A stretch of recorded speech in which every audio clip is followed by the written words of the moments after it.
madaxweynaha wadanka Ruushka Vladimir Putin ayaa ku amray Mareykanka in 750 ka dhiman shaqaalahooda diblomaasiyadda ay kala soo baxaan wadankaasi isagoo ugu jawaabaya cunaqabataynta Mareykanka uu saaray Ruushka sababo la xiriira falagelintii uu ku sameeyay doorashadii madaxweynaha Mareykanka uu ku soo baxay.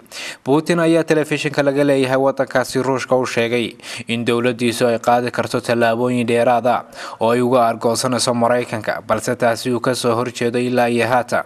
waaxda arrimaha dibadda ee wadanka Mareykanka ayaa amarka madaxweyne Putin ku qeexday mid laga shalaynayo aan qiil loo dayin waxayna sheegtay inay qiimeynayso sidii ay uga jawaabi lahayd. Koongareeska Mareykanka ayaa Khamiistii ansixiyay cunaqabatayntan cusub ee Ruushka la saaray oo qayb ka ah xirmo cunaqabatayn ah oo ay sidoo kale la saaray dalalka Iiraan iyo Kuuriyada Waqooyi. Jimcihii ayaa wasaaradda arrimaha dibadda ee Ruushka waxay ku hanjabtay inay argoosan doonto si ay uga jawaabto cunaqabatayntan cusub ee Mareykanka uu saaray.